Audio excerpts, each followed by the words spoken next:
Hey guys, Mike here with a heartfelt thank you to the 200 plus people who have subscribed to the Fate channel. Seriously, I, as well as everyone from Fate, are quite grateful for all of your support. I won't speak on everyone else's behalf any more than that, but I wanted to get this out there. So again, thank you. Let's get to the video at hand. What's up guys, my name is Mike, and today is the first anniversary of Rock Band 4's release. In this video, we'll be taking a look back at the previous year. But first, let's go back a little further with the announcement of Rock Band 4 back in April 2015. When they first announced Rock Band 4, I was ecstatic. At the time, I only owned a Wii U, and this announcement is what made me buy an Xbox One instead of the PS4 since I had all of my account stuff on Xbox 360. I bought the Xbox mid-July, and I played some other games with my friends as I awaited Rock Band 4's release. Skip ahead to August when they introduced the Rock Band Road Crew. For those who don't remember, the Road Crew was a program for people in the US to apply to get some free Rock Band related stuff. What you had to do was make a video based on criteria specified by Harmonix. As somebody who plays Rock Band religiously, I jumped on this. The accepted members were notified mid-September. I just so happened to be among them. What I got was a free Rock Band 4 Band-in-a Box for the console of my choice, as well as the opportunity to get some extra Rock Band swag, which I passed on. All I really cared about was the game and the instruments. Not only did Road Crew members get a free Band-in-a Box, they all got it before the launch date. My delivery came in on October 2nd, 2015, 4 days before the launch date of October 6th. I remember taking more than half a day off of work so I could play as early as I could. When I got home, there were actually 2 packages there for me. The Band-in-a Box I was expecting, as well as an extra guitar controller. See, when Mad Catz scheduled to send those extra guitar controllers out to the Harmonix offices, they ended up sending some of those to the Road Crew members by accident. They tried to backorder as many as they could, but I was one of the lucky ones to have mine not backordered. This should have been an indication as to how disorganized this entire game was, but I didn't even think about it at the time. Anyway, the first thing I did when I opened up that box was put the disc in my console so it could install while I set everything else up. When the game was ready, so was I. I invited my dad over to play. We had a good time. Over the weekend, as I played the game more and more, and as much as I wanted to stay optimistic and how happy I was to play a new Rock Band game, I couldn't hide the fact that this game at launch was not as good as I had hoped. It felt so disorganized and unfinished. My happiness eventually faded to disappointment. It was October 12th when weekly DLC returned. They released the Amazon exclusive pre-order tracks to the public. These songs included Don't Wanna Fight, Failure, Trainwreck's 1979, and Follow Me Down. The following week was Aerosmith Pack 2. Following that was 80s Week. At the end of October, there was an announcement about an interim patch to be out in early November. Yeah, they had announced at TwitchCon last year that the first update would be in December, but the game was so broken that in the first month they had made a patch. Most of the patch notes had included bug fixes. November's DLC had 70s Week with Iggy Pop, Robert Palmer, and the Hollies, 2000s hits with Audioslave, Godsmack, and Linkin Park, a week with Ed Sheeran, St. Raymond, Vance Joy, and Walk the Moon, a whole week for Van Halen, as well as Off the Charts Pack 1. We were also given details of this December update that we had heard about before. This included Brutal Mode, the mode that has you play with the notes disappearing, and you have to remember what they were at what time. Now it's December. It is at this time that the Brutal Mode battle was announced. Needless to say, this was a competition to see who was the best at Brutal Mode. This was open to anyone in the United States 21 or older. It was this age restriction that made it so I couldn't participate, because I was 19 at the time. If you signed up, you had to play 10 songs from a given list in Brutal Mode on guitar, and try to get the best score you could on each. All of these 10 songs were on disc. The best players were flown out to the Harmonix offices in Boston, Massachusetts for one final round. This round consisted of 3 songs: Rock and Roll Hoochie Milwaukee, and the new DLC song Nevermore by Symphony X. This battle was broadcasted on Twitch. The winner was Hell Ashes, a name you may recognize back from the old Guitar Hero days. The first piece of DLC to hit Rock Band in December was Prog Metal Week, featuring the previously mentioned Nevermore, as well as the Kovma Machine and Heir Apparent. After that, we had Off the Charts 2, U2 just in time for Christmas, and finally, the one that gave me a brain aneurysm, New Year's Eve Jams. This release included both Justin Bieber and One Direction. When I saw that, I could only look at my computer in disgust. Funnily enough, this is also when the meme song On My Mind was released.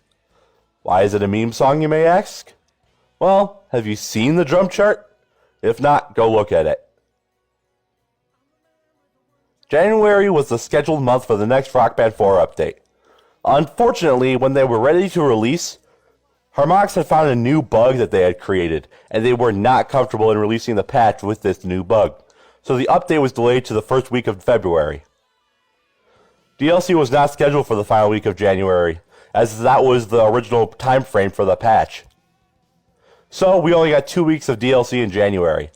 These weeks included Disturbed Pack 4 and 90s Grunge Week. The first week of February had DLC from Daft Punk featuring Pharrell Williams, Kelly Clarkson, and Outkast. It was also at this time when Harmonix had first given a full month lineup of DLC artists. They've been doing that every month since. The patch came out on the 2nd, along with the DLC. This included the first leaderboard wipe, as well as a huge list of bug fixes and also score exploit fixes. The following week had 7 songs for Valentine's Day. Next was another metal week, which included Five Finger Death Punch, Motorhead, Rip Lemmy, and Royal Blood. For the end of the month, we were given Zac Brown Band Pack 1. Now we're up to March. It was the first of the month when we were introduced to the Fig campaign to bring Rock Band 4 to PC, which would also bring the return of the Rock Band Network. Long story short, Harmonix asked for $1.5 million in a month, got $792,817, and barely spoke of it again.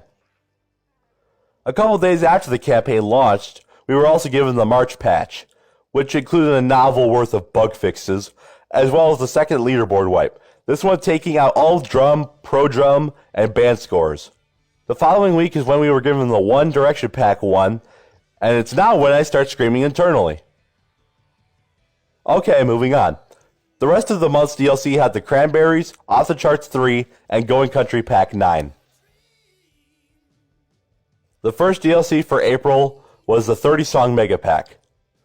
For $15, you would get 30 songs that included bonus songs from Rock Band 1 and 2, as well as some Rock Band Network songs. Of course, had you pre-ordered the game in any fashion, you would already have these songs anyway. Moving forward, we were given the April patch a few days later.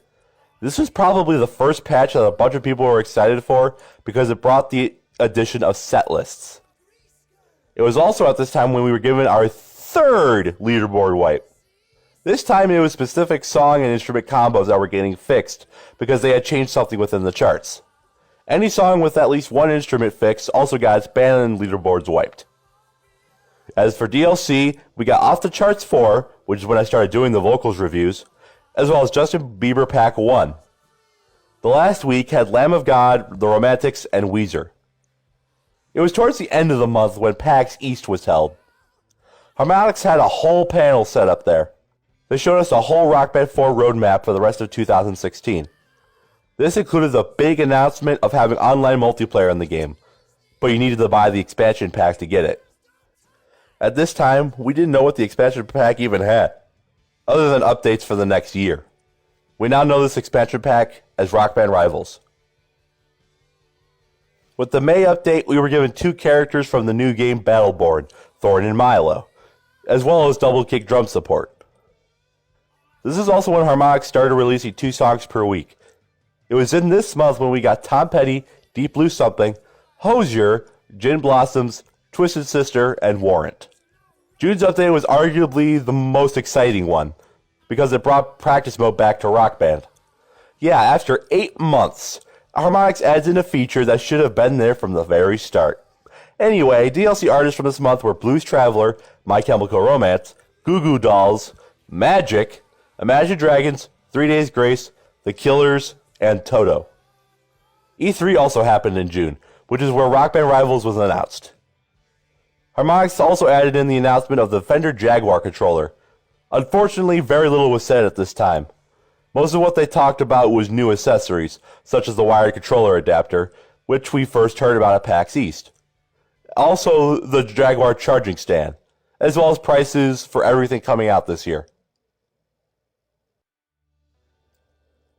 Move forward to July. This is where things get a little fuzzy for me. Why? Well, the first half of the month is when I took my vacation. During this vacation, I decided to forget about Rock Band 4 almost altogether. You know, kind of like how I keep forgetting to make the reviews of the DLC I missed while I was away. Anyway, we were given a more specific reveal of the features of Rock Band Rivals, the main features being Rocky Drama and Rivals Mode. DLC included Hinder, Pixies, Brian Setzer, Third Eye Blind, Billy Joel, Fuel, Bastille, and the Black Eyed Peas. August was a pretty quiet month outside of DLC. We were given songs from Counting Crows, Robin Thicke featuring Pharrell Williams for a second time, Belinda Carlisle, The Barbizons, which was the song that was offered for free back in November, Tonic, Vertical Horizon, Jason Mraz, Heart, Winger, and Nicki Minaj. Oh, sorry. I can't seem to say that name without having a seizure. This leads up to last month, September. This all happened very recently, but for the sake of completionism, I'll talk about it anyway. DLC included Good Charlotte, Five Finger Death Punch, Jason Aldean, Sister Hazel, Megadeth, Ozzy Osbourne, Slipknot, Disturbed, and Fits in the Tantrums. Besides that, PAX West took place, and Harmonix revealed how Rivals Mode is going to work. That brings us to today.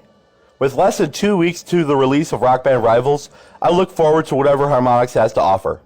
Despite this past year, I would like to remain as positive as possible moving forward. In the comments below, I would love to see anything you would like to say about year one. Share the things that made you happy. Share whatever frustrated you. Anything you want to get off your chest, let me see it in the comments. This is Mike saying so long, and have a great year too.